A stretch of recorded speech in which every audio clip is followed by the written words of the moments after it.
ये हरिद्वार हर की पौड़ी का नज़ारा है, जहाँ देख सकते हैं श्रद्धालु गंगा स्नान करने के लिए घाट पर जा रहे हैं। ये रास्ता है ब्रह्मकुंड घाट जाने का।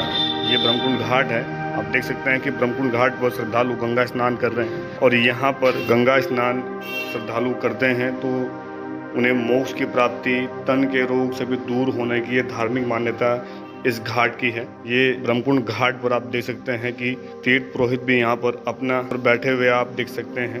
कहते हैं कि इस घाट पर गंगा स्नान करने का विशेष महत्व है। इस घाट पर महाकुंभ हो या फिर तीज त्योहारों पर होने वाले गंगा स्नानों पर इस घाट पर स्नान करने का विशेष महत्व बताया जाता है। इस घाट पर रोजाना हजारों श्रद्धालु आते हैं, आप देख सकते हैं। वैसे तो हरिद्वार हर की पैड़ी पर गंगा स्नान करने का विशेष महत्व है, लेकिन इन सभी में प्रमुख जो घाट है वो ब्रह्मकुंड घाट है और ये ब्रह्मकुंड घाट की तस्वीरें हैं जो आप देख सकते हैं कि श्रद्धालु यहाँ पर रोजाना हजारों की संख्या में गंगा स्नान करने आते हैं। ये तस्वीरें हैं ब्रह्मकुंड घाट की जो हम आपको दिखा रहे हैं। हम इस वक्त ब्रह्मकुंड घाट पर मौजूद हैं और यहाँ पर आप देख सकते हैं कई मंदिर हैं। श्रद्धालु गंगा में स्नान कर रहे हैं। अलग अलग राज्यों से, देश विदेश से श्रद्धालु यहाँ गंगा स्नान करने आते हैं और गंगा में आस्था की डुबकी लगाकर अपने तन के रोग, मन के रोग सभी को दूर करते हैं। कुछ श्रद्धालुओं से बात करते हैं कि क्या कुछ कहना है उनका ब्रह्मकुंड घाट को लेकर। आइए चलते हैं श्रद्धालुओं के पास। ये हर की पौड़ी पर ब्रह्मकुंड घाट हर की पौड़ी, यहाँ क्या कुछ मान्यता है? यहाँ कहते हैं कि मोक्ष का द्वार माना जाता है इस यहाँ। कब से आ रही हैं आप यहाँ? मैं शायद 2 साल की थी या 6 महीने की थी, तब से लगातार ही आना जाना हो रहा है। आपका नाम क्या है? सविता धवन। कहाँ पे स्नान कर रही हैं आप? हरिद्वार ब्रह्मकुंड हर की पौड़ी, क्या महत्व है इसके घाट का?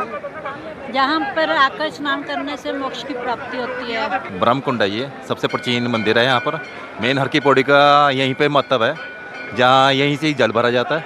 यही सब प्राचीन मंदिर है, यहीं पर ही सब कुछ हुआ था जो हुआ था, इसलिए यहीं नहाने का महत्व है और कहीं भी नहीं है। यहीं नहाए हुए तो ये अच्छा रहेगा।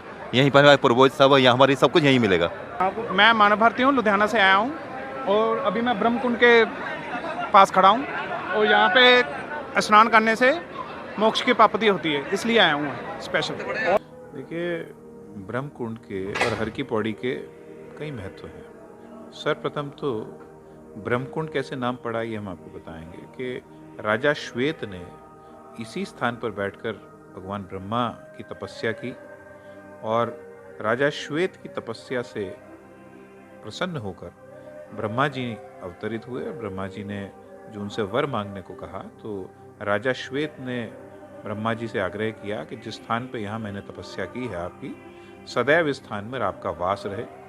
जब भगवान बृहस्पति जो है वो कुंभ राशि में और सूर्य मेष राशि में एक साथ जब उनकी युक्ति बनती है, तब इस स्थान पर हरिद्वार में कुंभ का आयोजन होता है। तो यहाँ के स्थान पर हर की पौड़ी पर स्नान करने से, ब्रह्मकुंड में स्नान करने से जो अमृत फल है, जो हम कहा जाता है कि पापों को नाश करने वाला है, उसको उस अमृत तत्व की भी प्राप्ति इस स्थान में स्नान से होती है। देखिए, हर की पौड़ी को प्रथम शताब्दी में राजा विक्रमादित्य ने राजा भर्तृहरि के अपने जो उनके भाई थे उनके उसमें बनाने का वर्णन बहुत लेखों में मिलता है। और अभी हाल ही में जब यहाँ पर जीर्णोद्धार का कार्य चल रहा था तो जो ब्रह्मकुंड पर वर्तमान जो सीढ़ियाँ हैं उनके नीचे एक और प्राचीन सीढ़ियाँ निकली जो वर्तमान के स्लैब हैं, और उस पर जो इतिहासकार हैं उन्होंने जो प्रथम शताब्दी की जो लिपि ब्रह्मी लिपि है उनमें कुछ शब्दों का अंकन भी होना उन्होंने बताया गया। तो मान्यता के अनुसार इस बात के पुष्ट प्रमाण भी हमें मिले हैं कि हर की पौड़ी की जो वर्तमान सीढ़ियाँ, इनके नीचे जो प्राचीन सीढ़ियाँ मौजूद हैं उसमें ब्रह्मी लिपि वर्णित है। तो जो प्रथम शताब्दी के लिए कहा जाता है कि राजा भर्तृहरि ने औपचारिक एक व्यवस्थित रूप से हर की पौड़ी को पेड़ियाँ बनवाई गई और हर की पौड़ी पर कार्य कराया गया। उनकी वादावत मतलब तथ्यों के आधार पर भी इस बात की पुष्टि होती है। ये ब्रह्मकुंड का जो महत्व है वो ये है कि स्कंद पुराण के केदार खंड में एक कथा आती है राजा श्वेत की। उन्होंने ब्रह्मा जी को तप के द्वारा प्रसन्न किया और उनसे ये आग्रह किया कि आप इस क्षेत्र में विराजमान हो। उनकी तपस्या से प्रसन्न होकर ब्रह्मा जी इस क्षेत्र में विराजमान हुए और तब से इसका नाम ब्रह्मकुंड माना जाता है। इस क्षेत्र की मान्यता है राजा विक्रमादित्य की। ये राजा विक्रमादित्य के भाई राजा भर्तृहरि यहाँ पर निवास करते थे। जब उन्हें वैराग्य हो गया तो वो इस क्षेत्र में आकर निवास करने लगे वो रोजाना पूजा अर्चना करने के लिए माँ गंगा में स्नान और तर्पण आदि करने के लिए आते थे। तो उनकी सुविधा के लिए राजा विक्रमादित्य ने यहाँ पर इन सीढ़ियों का निर्माण कराया था। तो इनको भरथरी की पौड़ी बोला जाता था, जो कालांतर में अपभ्रंश होकर भरथरी की पैड़ी ना होकर हर की पैड़ी या हरि की पैड़ी के नाम से जाना जाने लगा। इस क्षेत्र का देखिए कली काल में बहुत महत्व है। कलयुगे गंगा समम न तीर्थम।